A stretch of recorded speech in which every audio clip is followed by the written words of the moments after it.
Welcome to the Conscience of Kansas radio show with Paul A. Ibbetson. A no-nonsense conservative talk show that looks at the local, state, and national issues that affect the people of Kansas.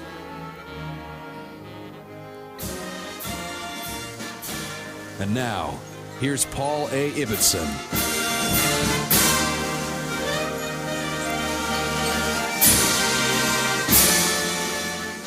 Rick Santorum is a senior fellow at the Ethics and Policy Center. He served in the U.S. State Senate from Pennsylvania from 1995 to 2007. And as a member of the U.S. House of Representatives, he served from 1991 to 1995. He is a senior fellow at the Ethics and Public Policy Center. He is the author of the New York Times best-selling book, It Takes a Family, Conservatism, and the Common Good. Rick Santorum, we'd like to welcome you to the Conscience of Kansas radio program. Thank you, Paul. It's good to be with you. Well, you know, it's our honor to have you on the program. I've been following your work and several things that you've been doing. Could you tell us a little bit about how you became involved with the Ethics and Public Policy Center? Well, the Ethics and Public Policy Center is a think tank in Washington, which is, like all think tanks, there to try to advance the debate.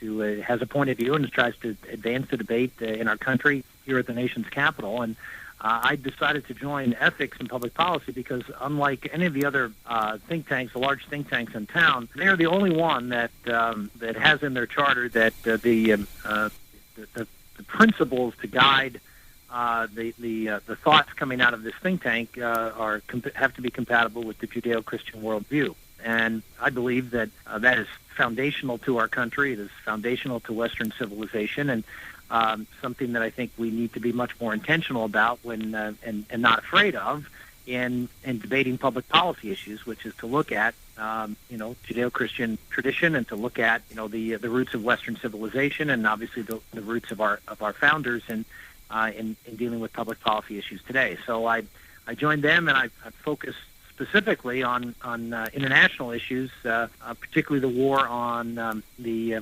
Islamic terrorists, the jihadis that we are confronting right now in Iraq and Afghanistan, but really all across the world. Absolutely, and it's a threat that is looming, and it has great ramifications for the future of this country. We need as many strong voices out there to talk about that, and you do a lot of writing, and you have several that are posted right there at the Ethics and Public Policy Center.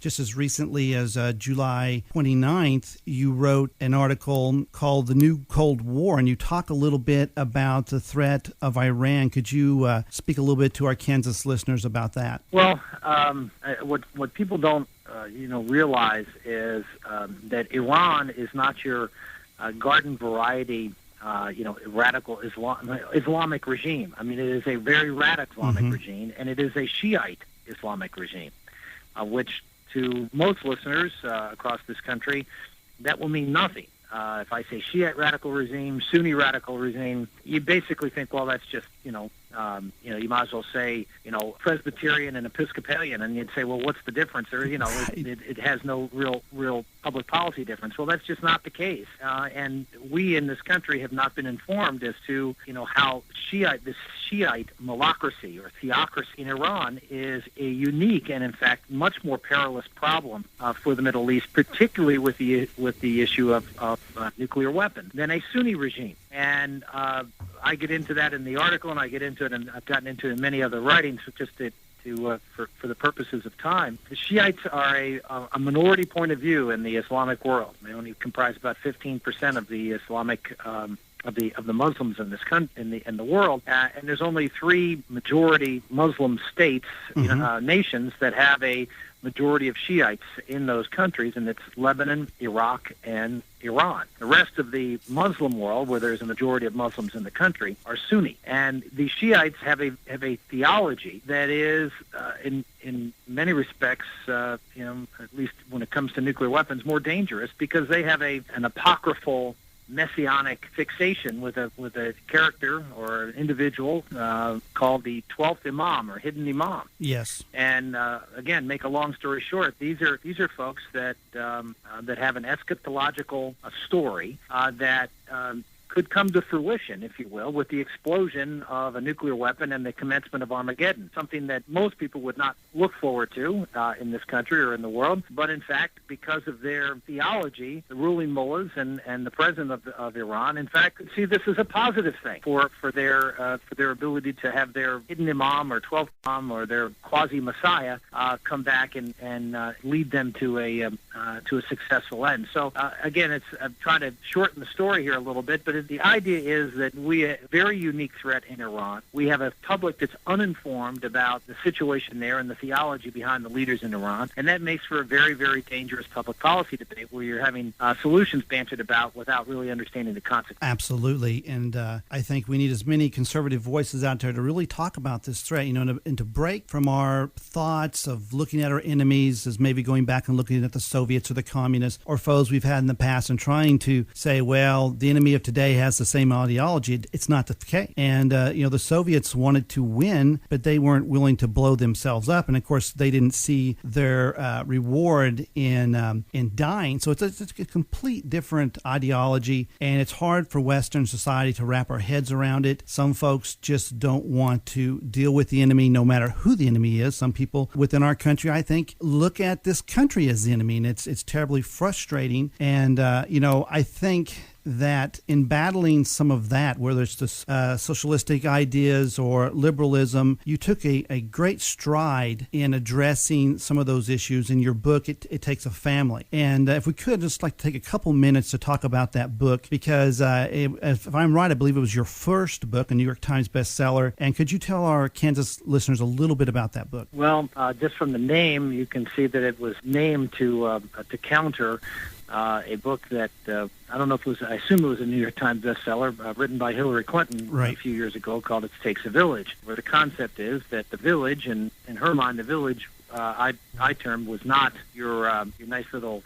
quaint Kansas town, but in fact the village is the government. Right. The village is the elites, the government, academia, the mainstream media, Hollywood. That's the village in the modern era, is the folks who tell the story, the folks who govern. And she sees it as the village. These large institutions are the ones that are to raise our children. And in fact, what we've seen over the last 100 years, since the Industrial Revolution, is a ever increasing concentration of power among these entities that get stronger and stronger, and particularly stronger when it comes to raising our children. And I make the case that the only forces that are out there in America today to combat this mainstream media, the Hollywood, academia, both primary, secondary, and higher education, I might add, as well as government, large-scale government, including big business and big labor. I refer to them as the bigs, are the littles, and the littles are family primarily. Secondly, the church.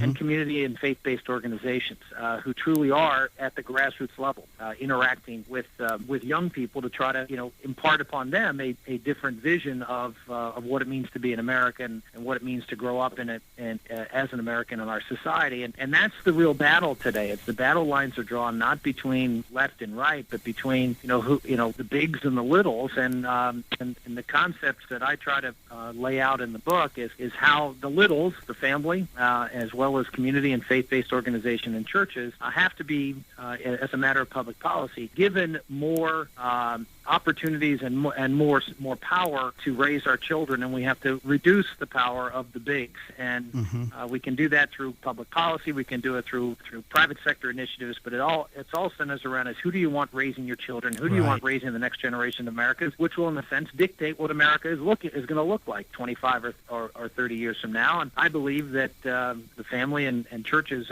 have been in America the place where that happened. That has changed, and we need to, in fact, reclaim that. Absolutely. And absolutely, in a testament, many people have written in and given sterling critiques of this book, and none carry any more clout with me than Dr. James Dobson. He said many positive things about this book, and I have a lot of respect for him. And I think this battle that you talk about for how we're going to raise our families, how we're going to look at not only our government, this country, and all these things that tie in between this battle between liberalism and conservatism is a battle that is raging. I see